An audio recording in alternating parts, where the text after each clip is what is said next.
I called the bank on a Tuesday morning and asked them to cancel the automatic transfer. My voice calm, like I was unsubscribing from a cable package I no longer watched. The woman on the line asked, "Are you sure, ma'am?" I smiled faintly. "Yes. I think I've paid enough." What she didn't know, what no one knew, was that I wasn't just ending a payment. I was ending 5 years of quiet, invisible sacrifice. 5 years of watching my love turned into entitlement. 5 years of being erased from birthdays, holidays, and family photos. That night I sat by the fireplace, fed the old receipts into the flames, and watched the embers rise like pieces of a life I was finally ready to leave behind. They thought I would never stop giving. But they forgot. I still hold the checkbook. And the story is just getting started. I had just finished basting the turkey when I glanced at the clock. 11:42 a.m. Christmas Eve, and realized once again my phone hadn't buzzed. No message. No call. Not even one of those brief, half-hearted thinking of you texts from Ethan. I tried to brush it off. Maybe they were busy. Maybe Madison's mother was planning something elaborate and needed all hands on deck. I told myself these things as I carefully laid the table for one, even though I'd prepared enough for 3. Maybe I was being dramatic. Maybe I'd hear from them later tonight. Still, something inside me couldn't rest. I reached for my coat, left the turkey warming in the oven, and drove toward their house. A house I'd come to think of as partially mine, not because I ever lived there, but because my fingerprints were all over it. Literally. I had painted the baseboards in the hallway one summer when Ethan said the budget was tight. I bought the dining table when Madison insisted the old one didn't photograph well for her social media posts. I had driven out to that home improvement store an hour away to pick up the backsplash tile Madison had to have, but couldn't quite afford. It was a 15-minute drive. I knew the turns by heart. When I arrived, the street was decorated with wreaths and lights, and neighbors hauling wrapped boxes from their trunks. I sat in the car for a moment, just breathing. Then I stepped onto their porch, holding a small tin of cranberry walnut cookies in one hand. Madison liked those. Or she used to. Ethan opened the door. He was wearing a soft gray sweater I didn't recognize, one that looked expensive. His hair was perfectly styled, and for a second he seemed surprised to see me. "Mom," he said, blinking. I didn't expect you to stop by." "I thought I'd drop these off," I replied, lifting the tin slightly. "And maybe see if you needed anything for tomorrow." He glanced behind him into the house, then back at me. His hand stayed on the doorknob. "About tomorrow." I waited. He cleared his throat. "Madison's parents are in town. And her sister. Her niece, too. The house is pretty full." My heart sank. I could still bring something. I already made the turkey. And I bought that Winterberry table runner Madison liked. He hesitated. "Mom, Madison just thought it might be better if you spent Christmas with Aunt Rosa this year." There it was. Better. It wasn't the first time he'd used that word as a stand-in for something more painful. Better meaning easier. Less awkward. More convenient. "Is that what you think too?" I asked. He looked down. "It's not about what I think. It's complicated, you know. Her family has expectations." I almost laughed. Expectations. What a word to use with the woman who raised him through a recession, patched his jeans with fabric from old curtains, and drove 2 hours through snowstorms just to bring him soup when he was sick in college. I tried to peer past him just for a second. The foyer looked different. New rug. New light fixture. Everything tastefully arranged in neutral tones, all very curated. And I noticed something else. all the framed photos on the entry table. There were 5 of them. Madison's graduation, their wedding, a family barbecue, a beach trip, even their dog in a Santa hat. Not one of me. Not one of Edward either. My hand tightened around the tin of cookies. Ethan shifted uncomfortably. It's just for this year. Next time will be different. But we both knew that was a lie. I smiled even though I felt my cheeks trembling. Of course. I understand.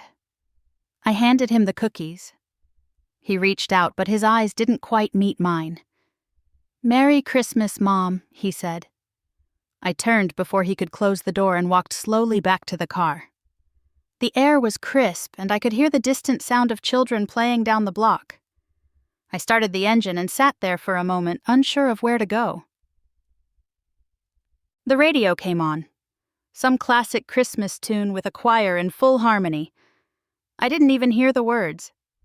As I pulled away from the curb, I caught a glimpse of Madison at the window, pulling the curtain aside to peek. Her face was blank. She didn't wave. I drove aimlessly for a while, letting the streets blur into each other. At some point, I found myself back home staring at the wreath on my front door, the one I had used for the past 7 years. It was a little faded, but I kept it because Ethan made it in kindergarten. His tiny, glittered handprint still clung to the corner. I left it there. Inside, the turkey was still warm. I turned off the oven and sat down on the couch, still in my coat. The Christmas lights from the houses across the street blinked in and out of focus through the window. My living room was quiet. Still. Familiar in its own imperfect way. And that's when the dam finally broke. I didn't sob. It wasn't dramatic. Just quiet tears falling steadily, leaving dark spots on my sleeves. $200,000. That's what I had calculated the week before. The down payment I made when Ethan and Madison wanted to buy that house in the right neighborhood. $47,000. Monthly contributions to the mortgage when Ethan was between jobs. $800 times 18 months. The fridge I replaced without them asking. The bathroom remodel I helped fund when Madison's friends from California were visiting. Madison's online certification program when she decided to be a wellness coach. I'd even paid for their wedding cake. $200,000. Not in loans. Not in contracts. Just quiet sacrifices. The kind that mothers make. The kind that go unnoticed, unthanked. And now, I was too embarrassing to have at Christmas. Too awkward to seat at the table. Too uncurated. That night I didn't light candles or wrap presents. I didn't press play on any holiday movies. I didn't send a message to anyone. I just sat in the stillness. And for the first time, I let myself feel the full weight of it. Not just the rejection of that day, but the slow erosion that had been happening for years. How many small slights had I brushed off? How many times had I been downgraded from mother to babysitter, from mentor to bystander, from guest to stranger? They hadn't taken everything from me. But they had taken the place I thought I still held. And as I sat there, hands folded in my lap, I said something out loud. Not to the room, not to Edward's memory, not even to God. Just to myself. They may have erased me from Christmas, but they forgot who's been paying for the roof over their heads. And with that, I turned off the lights, climbed into bed early, and let the cold night pass without another word. When I got home that evening, the house felt colder than usual. Not the kind of cold you fix with the thermostat. The kind that seeps into your ribs and settles behind your heart. I didn't bother taking off my coat. I just stood in the hallway for a while listening to the silence. No footsteps. No music. No dishes clinking in the sink. Just the hum of the old fridge and the whisper of the wind through the attic vent. I walked slowly toward the spare room. What used to be Ethan's room once upon a time. I opened the closet door and pulled out the heavy box marked mortgage files. It was right where I'd left it years ago, tucked behind my sewing machine and an unopened box of Christmas lights. I carried the box to the dining table and sat down. It was all still there. The life I had signed over without question. Manila folders with neatly labeled tabs. House loan transfer insurance payout, 2017. Gift contributions. Tuition, M. I traced my finger over the handwriting. Mine from another time. A time when I believed that giving was the same as belonging. I opened the first folder and found the original wire transfer receipt. $47,000 to Madison and Ethan's joint account. For the down payment I'd scribbled in the corner. Madison had cried when I handed her the check. Said I was an angel. I remembered thinking this will bring us closer. But giving doesn't guarantee closeness. It only guarantees cost. I flipped through the rest. Monthly transfers. $2, $800 every month, like clockwork. When Ethan was between jobs. When Madison wanted to focus on building her online business. When the pandemic hit. When the interest rate jumped. It added up. 5 years. 60 months. I did the math again just to be sure. $2, $800, and 60 equals $168,000. That didn't include the oven, the new flooring, the air conditioning unit I helped them finance, the school tuition for Madison's coaching certification, the emergency vet bill for their golden retriever, the new washer and dryer when theirs broke, and Ethan said, "We'll pay you back in the spring." I looked at the pile of numbers and tried to remember the last time Ethan had asked me how I was doing, if I needed anything, if I was okay in this house alone. I couldn't remember. After Edward passed, I had done everything to keep the family afloat. I sold my car, the one we bought after his retirement party. I downsized my insurance, cut my cable-clipped coupons like I was 20 again. Then I refinanced the house. Took a new mortgage against the one place that still felt like home. It had been paid off when Edward died. Paid in full. But I gave it back to the bank in exchange for a check to give Ethan the life we thought he deserved. I'd never even told Rosa, my sister. She would have screamed. Said I was being taken advantage of. But I believed it was what mothers did. You don't keep score when you love someone. Until they decide you're not part of the team anymore. I sat at the table for a long time just staring at the papers. The numbers started to blur. My eyes ached. And then, without even thinking about it, I reached for the phone. The number to the bank was still saved under WF Loan. Washington Federal. How can I help you today? Hi, I said calmly. I need to cancel a recurring transfer. The $2, $800 that goes out every month. Yes, ma'am. Can I have your account number? I gave it. She clicked away at her keyboard. Okay, she said. I see the automatic payment. Would you like to cancel the upcoming transaction only or the entire recurring series? The whole thing, I said. Effective immediately. Another pause. Understood.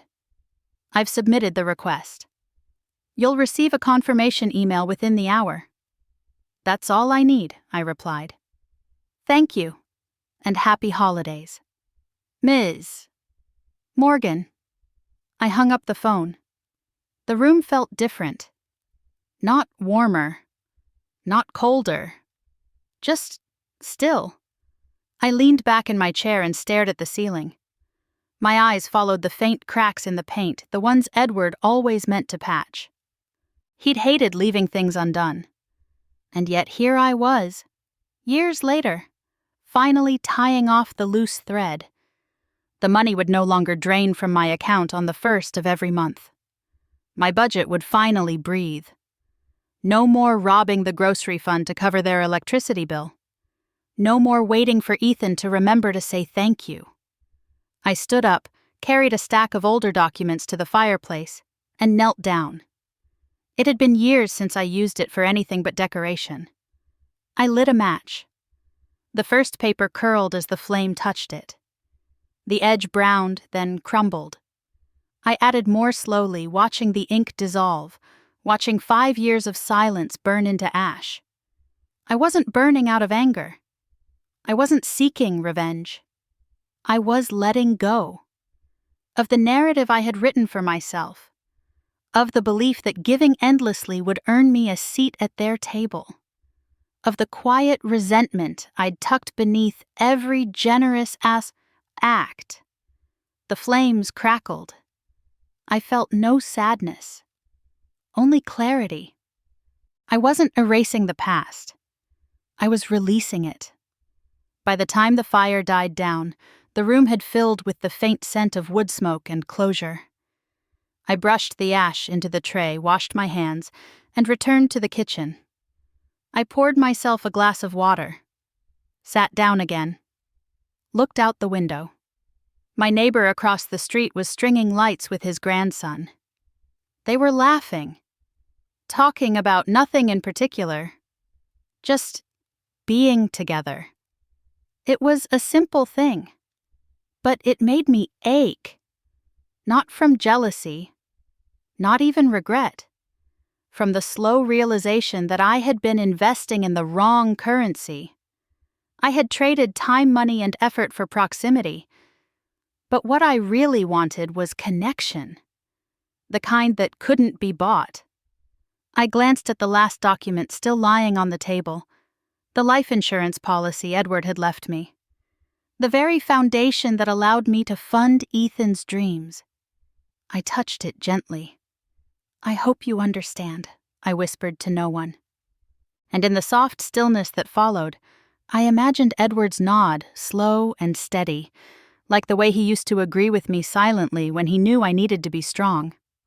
I put the last paper away, locked the filing cabinet, and closed the room behind me. And for the first time in years, I let myself walk back into my own life.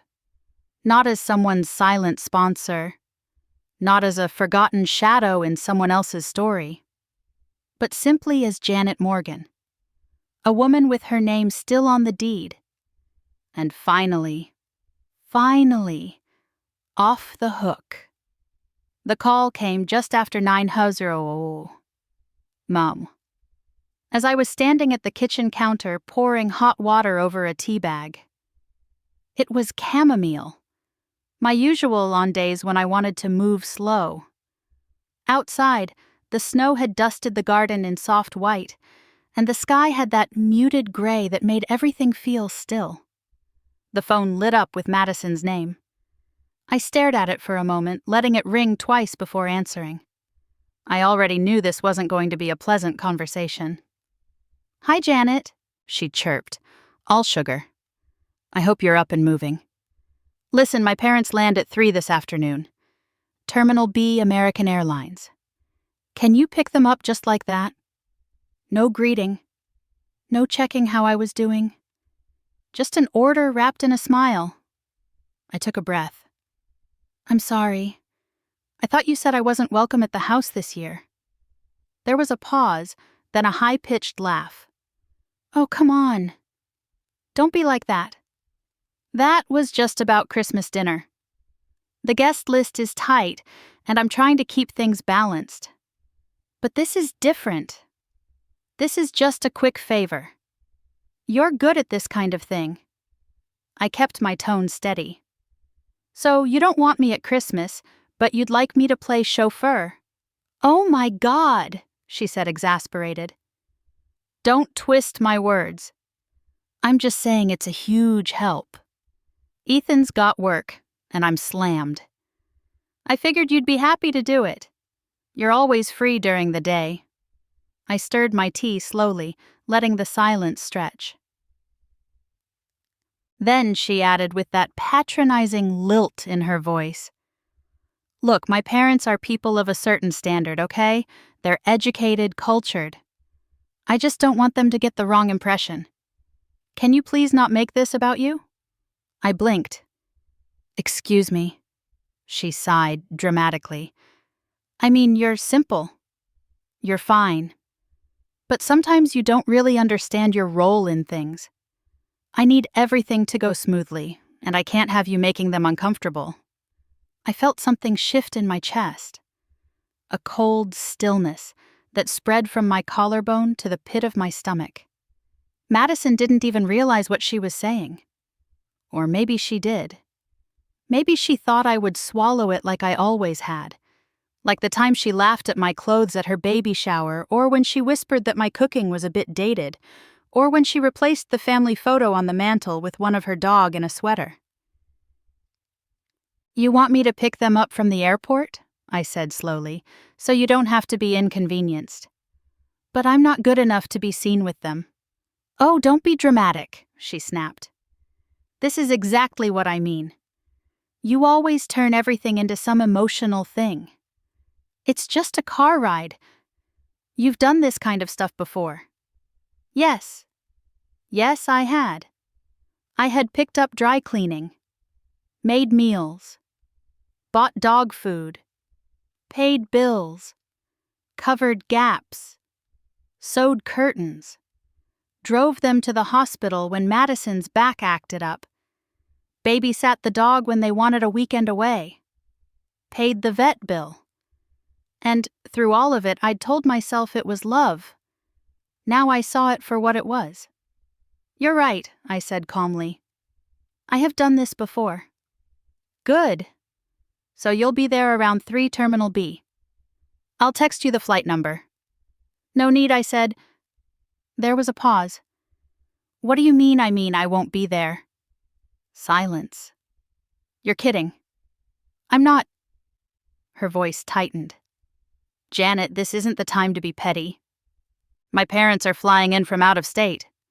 "I understand. And they'll be tired. I'm sure they will." She laughed again, this time sharp. "You really are something, you know that. You act like some wounded martyr, but you love the drama. Is this because we didn't invite you to Christmas dinner? Grow up." I didn't answer. You know what she said? "Forget it. I'll figure something else out." "I'm sure you will." I hung up. I stood there for a while, tea cooling in my hand, the phone screen still glowing on the counter. And then I smiled. Not out of spite, but from something deeper. Something like truth. I didn't owe anyone an explanation. Not anymore. I went to my room and opened the drawer where I kept old photos. Real ones. Not the filtered kind Madison posted online. Pictures of Ethan as a boy with jam on his chin and scraped knees. Of Edward, always in flannel, always steady. Of Christmas mornings with messy hair and laughter. I ran my hand over them and whispered, "This is what family looks like." The rest, whatever Madison thought she was curating, was a gallery of pretense. At 2:55, I boiled water for a fresh cup of tea. At 3:00, I folded laundry, humming softly to a song I couldn't name. At 3:10, the phone rang again. I didn't answer. At 3:15, I unplugged the landline. At 3:30, I sat by the window with a book I'd been meaning to finish for years. Outside, the snow had picked up again, swirling gently across the sidewalk like a hush settling over the whole street. I thought of the Palmers standing at the curb looking for a car that wouldn't arrive. Madison pacing. Ethan checking his phone. A plan unraveling. And I felt no guilt. I had spent years trying to be indispensable. But that day I chose to be invisible on purpose. Not to disappear, but to be free. I had been the driver, the cook, the open wallet. But that day I was just Janet, a woman with tea in her cup and peace in her heart. And I didn't look back. At exactly 3:12 p.m. The first call came through. I let it ring. Outside, the snow had thickened to soft white flakes that drifted sideways past the windows. I was seated by the fireplace with a warm blanket over my knees, flipping through a crossword puzzle from the Sunday paper. The kettle was still hissing faintly from the tea I'd just made. Lavender this time. I liked the scent. It made the room feel calmer. I glanced at the phone screen. Madison. No surprise. I didn't answer. By 3:17, she had called again. Twice. Then came the text. Madison, where are you? They're outside waiting. It's freezing. I pictured them now. Charles with his perfect wool coat and leather gloves pacing the curb at Terminal B. Vivian tapping her phone furiously, no doubt frustrated that the valet stand was understaffed. Their designer luggage probably looked more composed than they did. I had no doubt they were seething. But they had options. Taxis, Ubers, hotel shuttles. They weren't helpless. They just weren't used to being inconvenienced. I returned to my puzzle. 7-letter word for freedom from duty. I smiled. The word that came to mind was release. By 3:23, my phone buzzed again. This time a different number. Charles. I took a slow sip of tea and answered. Janet, he barked, skipping all pleasantries. This is highly inappropriate. We've been waiting over half an hour. You agreed to pick us up. I set the teacup down and replied evenly, I never agreed. Madison asked. I declined. He sputtered. You can't be serious. Do you have any idea what this looks like? We are standing in the cold, Janet. The cold. I suggest you call a cab. There was a pause. He wasn't used to being refused. You're being absurd, he snapped. This kind of behavior has consequences. My family is well known in this community. People talk. I smiled faintly. Let them. Vivian and I have extended ourselves to you, accepted you despite what I asked, suddenly curious. Another pause. You're being emotional, he deflected. You're acting beneath your age. I nearly laughed. Beneath my age? What does that even mean? The call cut out. Or maybe I ended it. I don't remember. I stared at the phone for a moment, then calmly powered it off. I walked to the side table and unplugged the landline. The silence that followed was immediate and comforting. No more vibrations. No more blinking lights. No more requests. Just peace. At 4:15, the snow was falling heavier, blanketing the street. From my window, I saw the neighbor's golden retriever bounding through the yard, joyful and unaware of the tension flooding someone else's afternoon. I imagined Madison checking her watch over and over, waiting for me to show up and fix the mess she'd made. Vivian, appalled. I would never treat my mother like this. No, I thought. Because your mother is allowed at Christmas dinner. At 5, sorry, the sky dimmed and I stood to stretch. My joints ached less these days. Funny how that happens when you stop carrying the weight of everyone else's comfort. I made my way to the kitchen, opened the pantry, and pulled out a can of tomato basil soup. A simple meal, humble even, but warm and mine. As it simmered on the stove, I set the table for one. Lit a small candle. I added a handful of oyster crackers to a bowl and sliced a piece of sourdough I'd picked up earlier in the week. When the soup was ready, I poured it into a ceramic bowl, the one with little blue flowers around the rim. I had used it during Ethan's childhood for oatmeal and chicken noodle and the rare treat of hot cocoa. Funny how a bowl can hold so many memories. I sat down, spooned the soup, and let the warmth fill me slowly. No one was shouting. No one was texting. No one was demanding explanations or apologies or errands. It was just me in my kitchen with my dinner. And a kind of quiet I hadn't known in years. Across the room, the crossword sat unfinished. I didn't need to finish it anymore. I already had my answer. Freedom. I took another bite. The soup wasn't anything special, but somehow it tasted better than anything I'd eaten all season. Maybe because it came without obligation. Maybe because it was the first meal I'd made for myself. Not for someone else's approval, not for a celebration I wasn't invited to, but for me.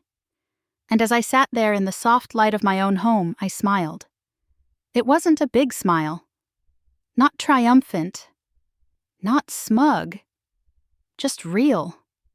The first one of the winter. Not because I had gotten even, but because I had finally let go.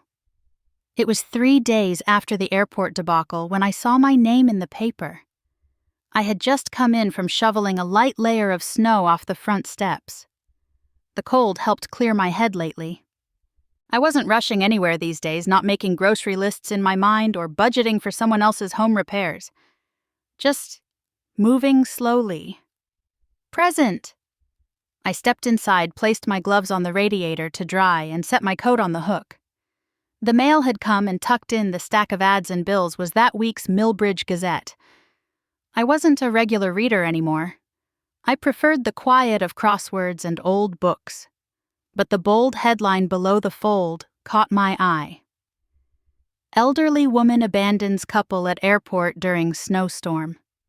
I stood frozen for a second, heart knocking against my ribs. I unfolded the paper with deliberate hands as if I were opening something fragile or sacred. There, next to a grainy photo cropped from an old community potluck, was my face. My name. Janet Morgan, 68, of Millbridge. The article described a disturbing case of abandonment involving an aging woman believed to be suffering from mental decline. It said she had failed to show up at the airport to collect her daughter-in-law's elderly parents during a rapidly worsening weather advisory, leaving them stranded for hours, exposed to dangerous conditions. It painted a picture of me that felt like a cruel fiction. Delusional. Negligent. Known for isolating herself, it claimed and prone to erratic behavior in recent years. Then came the quotes. Unnamed sources, of course. She seemed off during Thanksgiving, said one guest who wished to remain anonymous. Very quiet. Didn't talk much. We assumed something was wrong. Her family has tried to support her, but it's difficult when someone pushes you away, another source offered. Support me. I laughed. Sharp, bitter. The sound startled even me. I sat down slowly at the kitchen table, reading the article again. I could almost hear Madison in the phrasing. Mental decline. Withdrawn. She'd always had a talent for turning discomfort into a performance. I imagined Charles helping craft the language, carefully balancing insult with plausible concern. Vivian likely fed the reporter every adjective she could think of. Confused. Unreliable. Embarrassing. They weren't just angry. They were strategic. They knew I had gone quiet. And they were counting on that silence to bury the truth. They were crafting the story before anyone could ask questions. Before anyone could wonder why a woman like me would ever choose to leave someone stranded at the airport. I wasn't surprised, but I was stunned by the clarity of it. They weren't just retaliating. They were rebranding me. In a town like Millbridge, where people greet each other by name in grocery aisles and pass judgment with a raised brow, headlines stick, and whispers travel faster than facts. I looked around the room, the same room I'd lived in for over 40 years. The photo of Edward on the mantel. The threadbare rug he picked out when we still laughed about colors. The teacup with the chip in the rim. Everything real. Everything mine. I folded the newspaper and set it down beside my tea. I didn't cry, I didn't call anyone. I didn't write an angry email to the editor. Instead, I walked to the cabinet by the stairs and unlocked the drawer I hadn't touched in months. Inside was the file. The one I'd pulled out after that Christmas Eve when I sat alone realizing just how much I'd given without keeping receipts. But I had kept the receipts. Bank statements. Copies of wire transfers. Notarized agreements from when I refinanced the house. Insurance payout records. The full ledger of my contributions. Every payment made, every bill I'd covered, every gift that was never repaid. And next to that, a printout from the real estate site listing their house. The deed was in their name, but the money that got them through the door had come from mine. I opened the manila folder labeled Loan Transfers and laid out the papers one by one. Not for revenge, not even to defend myself, but because this story, the one in the paper, wasn't going to be the final word. I would respond, not with public drama, not with Facebook rants or angry phone calls. I would tell the truth, not just to myself, but to the right people. I reached for a notepad and began making a list. People I could trust. People who remembered what I'd done over the years. People who would help me navigate this the smart way. Not the loud way. Then I picked up the phone and dialed Marjorie Winters, an old friend from the community board. She'd stepped down a few years back but still knew every reporter in town, and half the legal aides under 50. She picked up on the second ring. "Janet," she said, surprised. "I was just thinking about you. I saw that article." "What in heaven's name?" "I need your help," I said. "Not to make noise. Just to set the record straight." She was quiet for a moment. "Then, you tell me what you need." I looked at the stack of papers on the table. The ledger of 5 years of sacrifice. "They chose headlines," I said softly. "I'll choose the truth." And I meant it. They could spin whatever story they liked. They could throw words like unstable and unreliable at the wall and hope something stuck. But I had the facts. And I was done waiting to be invited to the table. Now I was pulling up my own chair. The printer hummed softly in the corner, spitting out sheet after sheet as I sat in the living room with my hands folded in my lap. Each page that landed in the tray felt like a piece of my voice returning to me. Louder this time, no longer hidden beneath politeness or guilt. There were invoices, the appliance store receipt from when Madison's oven broke 3 winters ago. $1,629 paid in full on my credit card. Screenshots Madison's Facebook post from that same December boasting about her gorgeous new kitchen with hashtags like "had home design" and "blessed." I had zoomed in, circled the oven, and labeled it "Gifted by Janet Morgan." Then came the PayPal receipts for the sofa, modern gray velvet with brass legs. The bank transfer for the down payment. The tuition check made out to the coaching institute that gave Madison her wellness influencer credentials. The wire transfers logged month after month like clockwork. $2, $800 for mortgage support, each one marked in my bank ledger with the simple note, "For Ethan." I wasn't trying to shame them. I was showing my work. 12 packets in total. Each one carefully sorted, stapled, labeled. I even included the article from the Millbridge Gazette highlighting the words that tried to paint me as a woman unraveling. No, I thought as I flipped through the final binder. I am not unraveling. I am revealing. It was nearly midnight by the time I was done. The air in the house had grown chilly again, but I didn't reach for the heat.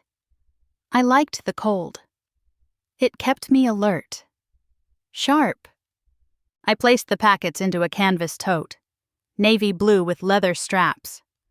It was the one Madison had gifted me 2 Christmases ago. She'd called it a chic minimalist tote and added, It'll go with anything, even your usual sweaters." Back then, I'd thanked her. Tonight, I zipped it closed. The house was silent except for the rustle of the tree outside tapping against the window. I looked around the room. The same couch where Ethan used to lie with his feet over my lap when he had the flu.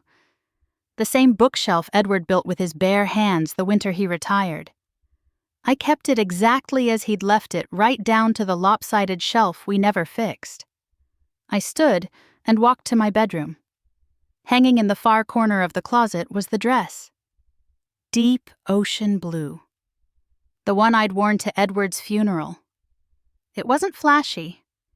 Just quiet and elegant, the kind of dress that says you showed up even when you were breaking. I hadn't worn it since that day.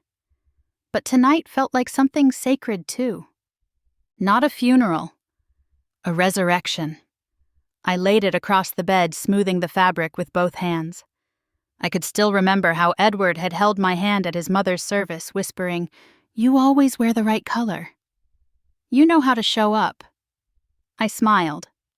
Yes, I did. I pulled out the pair of black flats I hadn't worn in years and set them beside the dress. Understated. Comfortable. Reliable. Like me. The clock read 12:11 a.m. Christmas Eve. There was still time. Still time to reclaim what they thought I wouldn't. Not the money. Not the gifts. Those were already gone. But the narrative. The dignity. The truth. This wasn't revenge. Not really. This was restoration. Tomorrow I would deliver the packets to 12 people. Not to the press. Not online. But to people who mattered. The pastor of our old church who had baptized Ethan when he was 6. The woman from the neighborhood association who'd always sent Christmas cards even after Madison stopped replying. My lawyer. My accountant. My former colleague from the hospital board. Marjorie Winters, who still chaired the library fund and knew everyone in Millbridge worth knowing. One packet would go to the school where Madison had trained. Another to the community foundation Ethan had recently asked to join. One to Ethan and Madison, of course. Hand-delivered. One to my niece who taught civics at the high school and once said, "You've got a stronger spine than any woman I know." Each packet told the same story. Not just of money given, but of a woman erased. And of what happens when she chooses to be seen again. I picked up the dress one more time and held it against me. "I wore this when I lost the man I loved," I whispered. "Tomorrow I wear it to reclaim the woman I almost forgot." The mirror didn't lie. There were new lines in my face. My hair had thinned. My hands bore the stories of time. But my eyes, they were clear. Clearer than they'd been in years. I folded the dress carefully and placed it by the door right next to the tote. Then I turned off the lights and walked slowly through the house, letting each room settle behind me. Tomorrow I would walk through the front door of the house I helped build. Not to be welcomed, but to be heard. Not to be thanked, but to be witnessed. I once walked into that house to give them a future, I murmured as I turned the last lamp off. Now I'll walk back in, to take back my name. The street was quiet when I pulled up to the house. A soft layer of snow blanketed the lawn and the windows glowed with golden light.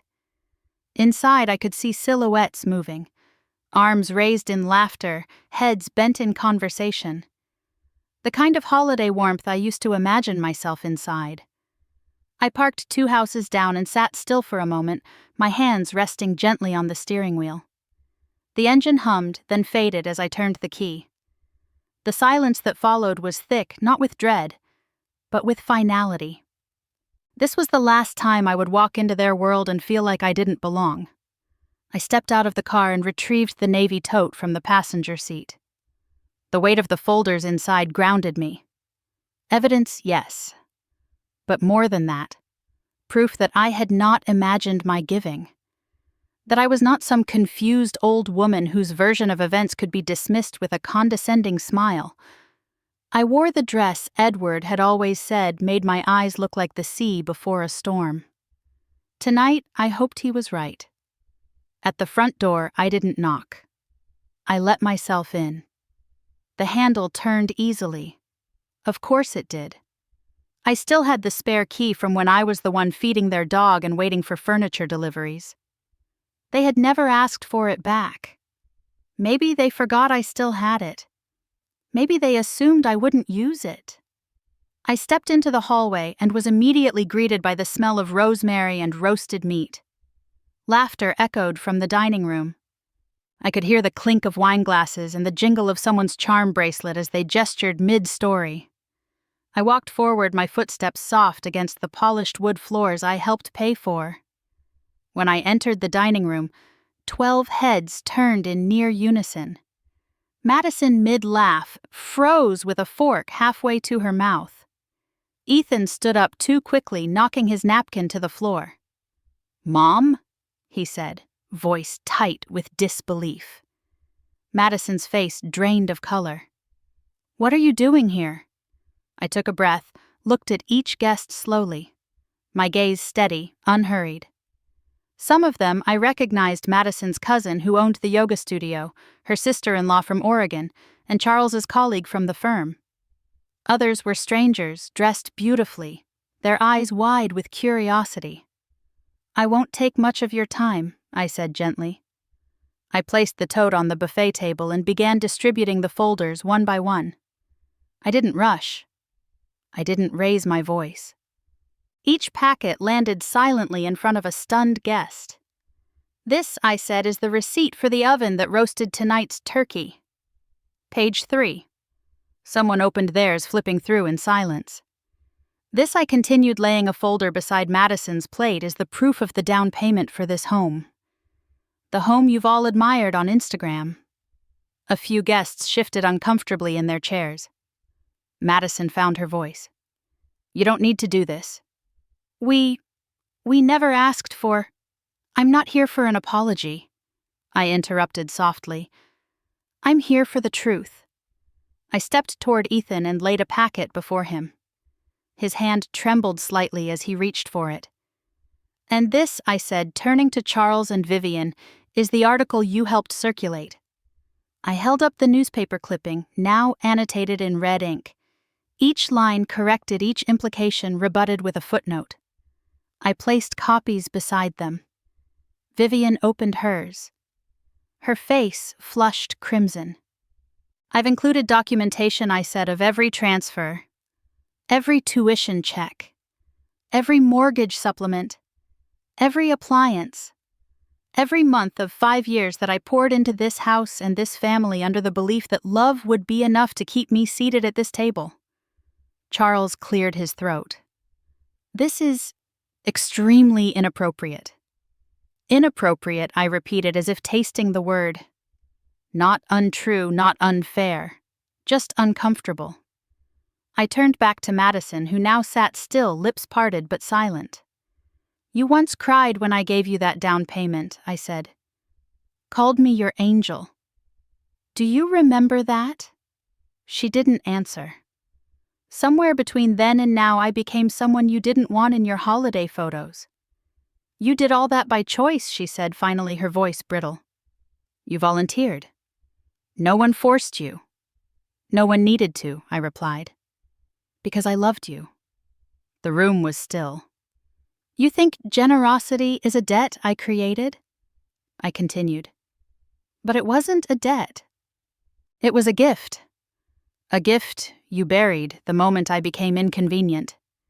Ethan spoke, then his voice low. "Mom, you didn't have to do this tonight."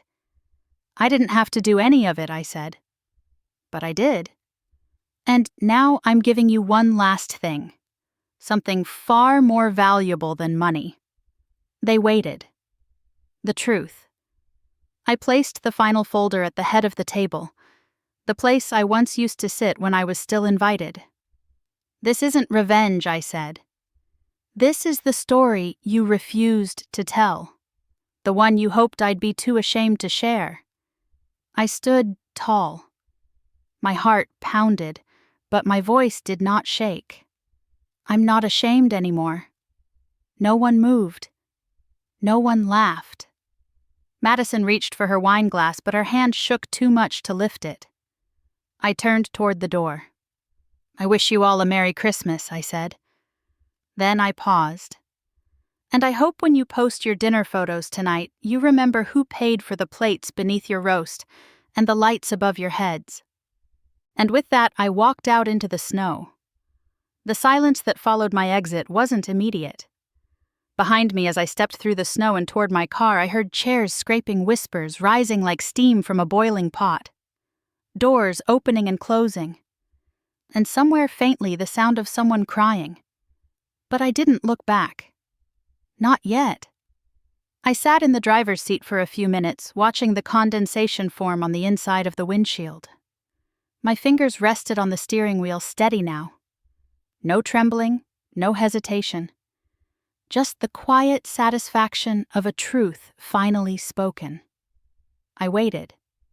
And then, as I had anticipated, the front door opened again. Charles stepped out first.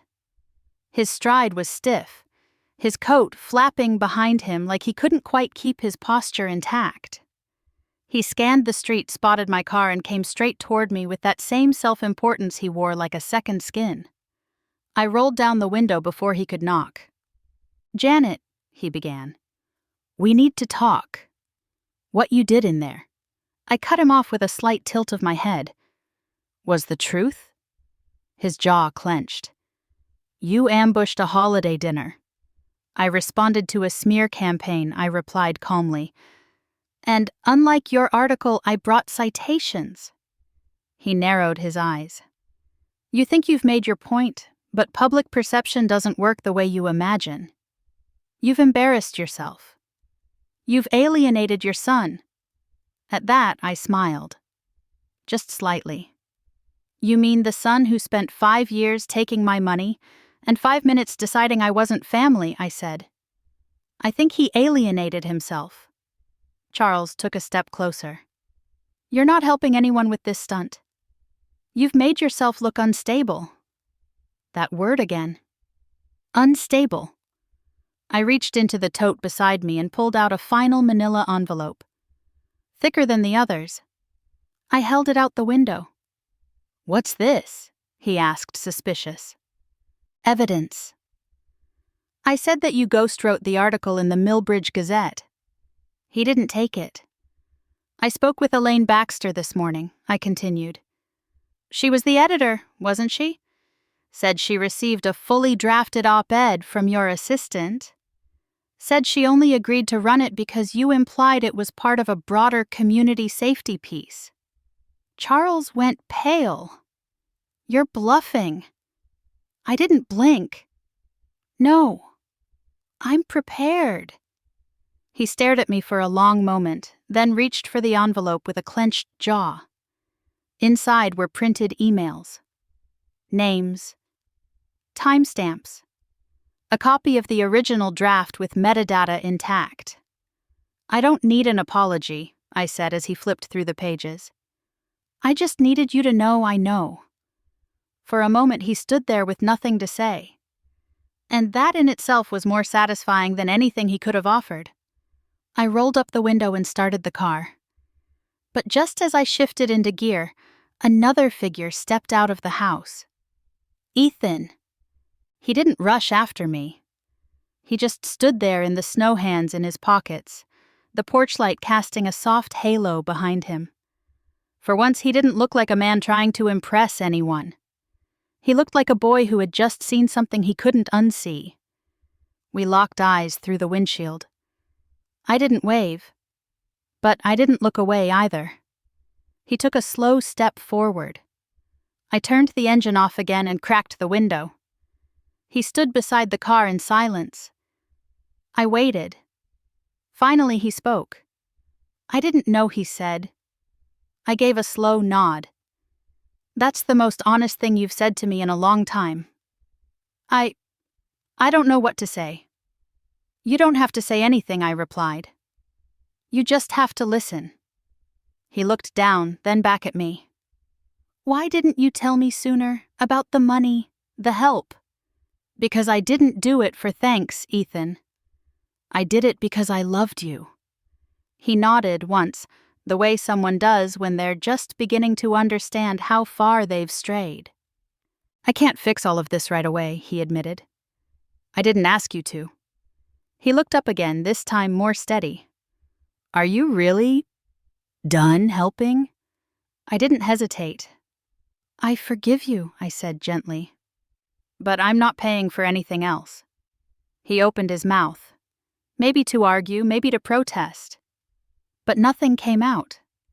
Just a slow exhale, visible in the cold air. I smiled. Not cruelly. Not triumphantly. Just like a mother who finally chose herself. I hope I added, you use what I gave you to build something worth keeping. Not just a house. A conscience. He looked like he wanted to say something more, but I rolled the window up and pulled away. This time I didn't check the rearview mirror. I didn't need to see how it ended. Because for once I wasn't leaving feeling small. I wasn't leaving confused or ashamed or questioning whether I'd done too much. I was leaving whole. I pulled into my driveway 20 minutes later, the tote still beside me, lighter now. The porch light flickered as I walked up the steps, and I made a mental note to replace the bulb tomorrow. There was time for little things now. Inside, I slipped out of the blue dress and folded it gently over the arm of the chair. I walked barefoot into the kitchen, poured a glass of water, and leaned against the counter looking around the house I once thought of as temporary. And for the first time, I saw it for what it was. Mine. Not just legally, but emotionally. I wasn't the woman who waited by the phone anymore. I wasn't the woman who bought a seat at someone else's table. I was the woman who told her story. On her own terms. And as I stood in the quiet of my home, I let out a breath I hadn't realized I'd been holding for years. I had walked into that house with evidence. But I had walked out with something far greater. A voice. And this time I wasn't handing it over. It was early spring when the envelope arrived. Thick cream-colored paper stamped with the name of a bank I knew all too well. I'd once stood in line at that same institution to refinance my own home to pull out funds for a down payment that wasn't mine to live in. I didn't open it right away. I set it beside my tea, finished my crossword, watered the peace lily near the window. Then, when the quiet in the room felt settled enough, I tore the seal and read the first few lines. Foreclosure notice. Ethan and Madison's house. Past due by 4 months. Auction scheduled. Terms final. I closed the letter gently like one would close a door behind them after walking out for the last time. I wasn't surprised. Without the monthly payments I'd been making, without the quiet cushion that had kept them afloat, it was only a matter of time. They'd built a life on soft ground and then cursed the rain when it came. Later that evening, my phone rang. It was Ethan. I considered letting it go to voicemail, but something, call it maternal instinct or maybe just curiosity, told me to pick up. His voice was hoarse, stripped of its usual confidence. Mom. I said nothing. I got the letter. I know you did too. I stayed silent. I didn't know how bad it was. Madison handled the bills, the budgeting. She told me everything was fine. Still, I didn't speak. We're going to lose the house, he said. Everything's in default. The bank won't renegotiate. I heard him take a shaky breath. I'm not asking for much. Just help to get back on our feet. A loan. Short term. I swear I'll pay you back. My hands rested calmly in my lap. Madison's voice suddenly chimed in the background. Sharp, irritated. Ask her again. Tell her we'll sign something. A contract. Then, almost as quickly, she snapped, "Whatever." I'm not groveling, followed by the sound of a door slamming. Ethan returned to the line. She's upset. She doesn't understand. She's under a lot of stress. So was I once when I paid off their credit card after their honeymoon. When I sold Edward's car to cover their property taxes. When I skipped dental appointments to help them with closing costs. I don't know what else to do, he whispered.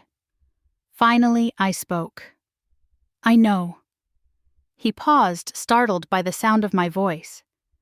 Can you come over? I asked. A long beat. Now, yes. I'll put on the kettle. He arrived 20 minutes later, eyes swollen, face drawn. The man who walked through my door wasn't the son who had turned away from me in front of dinner guests. He looked older, smaller. He sat at the kitchen table, glancing around the room as if seeing it for the first time.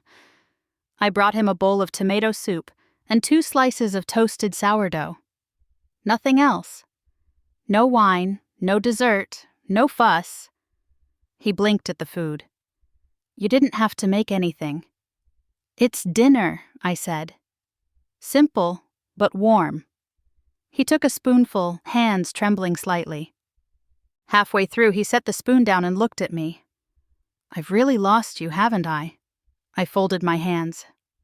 No, I said quietly. You didn't lose me. His eyes brightened with fragile hope. You traded me, I continued. For approval. For comfort. For acceptance from people who never had to earn your love but expected mine to be limitless. He looked down. I was here, I said. Through every job loss, every celebration, every sleepless night after Edward died. And still you chose to silence me when it made others uncomfortable. Tears welled in his eyes. I didn't realize.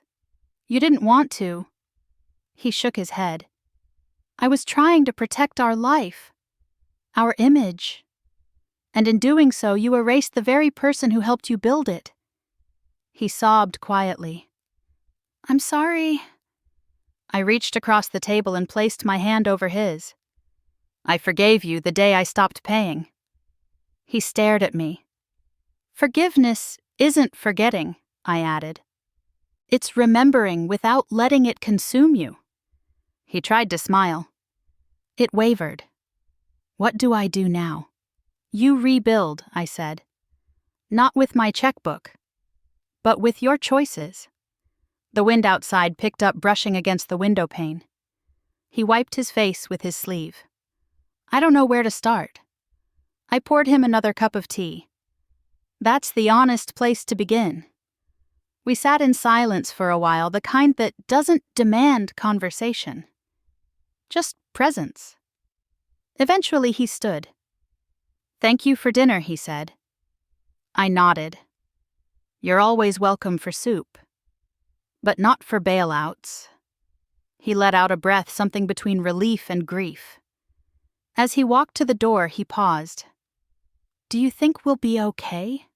I met his eyes. That's up to you. And then I watched him leave. Not like before when I clung to every gesture, hoping for warmth. This time I let him go with open hands. He didn't lose his mother. He misplaced her. And now whether he found her again depended entirely on how he chose to walk the path forward. He didn't lose me. He exchanged me. And I finally understood I was never the one who disappeared. It was Easter Sunday when I finally breathed in spring. Not just the season, but a new season of myself. The house was filled with the kind of laughter that didn't need to be earned. The clatter of dishes in the kitchen, the smell of glazed ham, rosemary potatoes, and Rosa's famous cornbread stuffing, all folded together into something that felt whole. My sister's home wasn't fancy. No Instagram-worthy centerpieces or curated playlists. But it was warm, honest, full of life. Her grandkids ran barefoot across the hardwood floors, dragging paper crafts and half-melted chocolate eggs behind them. Someone turned on an old gospel station on the radio, and her husband Frank sang along off-key and joyful. I sat on the sofa holding a small wooden toy, an old fire truck Edward carved decades ago for Ethan when he was a boy. I had kept it all these years in a cedar box, unsure what for. It was scuffed and worn, but still solid. Just like Edward. Just like me. Great Aunt Janet, little Marcus, said climbing onto the couch beside me is that for me, I looked down at him, his eyes wide, filled with the same innocent hunger for stories and belonging that I once saw in Ethan. Yes, I said, pressing it into his hands. But it's a special truck. It only works if you promise to take care of it and tell it stories every night. He nodded solemnly, gripping it like treasure. In that moment, I felt something shift inside me. Not a loss, but a release. I wasn't clinging to the past anymore. I was offering it forward, repurposed into something new. The table was set for 12, and I took my place with ease, laughter crinkling at the corners of my mouth. No one asked what I had brought. No one checked to see what brand my shoes were. No one counted what I owed. They just pulled out a chair and said, "We saved you a spot." That evening, after the plates had been washed and the pie crusts scraped bare, I sat at Rosa's kitchen table with a cup of tea and checked my phone. A voicemail from Ethan. I hesitated for a second, then pressed play. "Hi, Mom. It's me. I've been thinking about everything. About what I said. About what I didn't say. I'm sorry. Not just for the money. For how I made you feel. Like you were a background character in my life when you were the one who built the stage.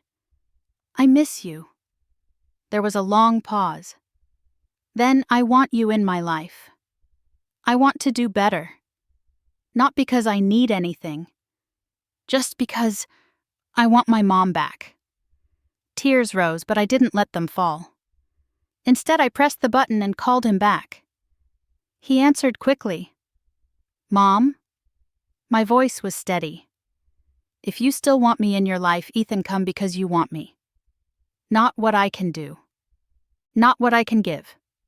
But who I am." He was quiet. "Then I understand." "I hope so," I said. "Because from now on, that's the only way forward." We didn't say much after that. Sometimes less is more. Later that night, I returned home to the stillness of my own space. I turned on the reading lamp and curled up in Edward's old chair with a blanket and my tablet. I'd never thought of myself as particularly tech-savvy, but I'd started writing again. Just reflections, letters to no one in particular. It felt like tending to a part of myself I'd long forgotten. I opened the blog post I'd published the week before. Just a short piece titled, "When a Mother Stops Paying." And there among the comments was one that made me stop cold. I'm a mother too. I've spent years being silent, bending funding, apologizing. Your story gave me the courage to finally say no. Thank you for showing me I'm not alone. No username. No profile picture. Just words. But they were enough. I leaned back, tears warm this time. Not from sorrow, but from something closer to grace. For the first time in years, I didn't feel like I had to justify my place in the world. I was no longer buying tickets to performances where I was never given a role. No more backstage passes to holidays I wasn't invited to. No more scripts handed to me by people who never learned my name beyond Mom. I closed my laptop and looked out the window. The street lamps were glowing. A soft breeze stirred the new leaves on the maple tree Edward and I planted decades ago. The world kept turning. But I had finally paused long enough to choose where I wanted to stand. Not behind. Not beneath. Not erased. Just present. Fully. And as I turned off the light and walked into my room, I whispered to myself, family isn't something you buy with sacrifice. It's something you live with presence. And I Janet Morgan had finally returned to myself. If you've ever felt like your love was taken for granted, if you've ever poured your heart and your savings into a family that forgot your worth, then maybe like Janet, you know the quiet power of choosing yourself. Have you ever reached a moment where you stopped giving? Not out of bitterness, but out of clarity, where the silence wasn't rejection, but peace. We'd love to hear your story. Leave a comment below and let us know. When did you finally say, enough? And if these stories speak to you about family sacrifice and quiet strength, don't forget to like this video, subscribe to our channel, and tap the notification bell so you never miss a new episode. There's always more to the story. And sometimes, it begins the moment you stop trying to be who they expect and start being who you are.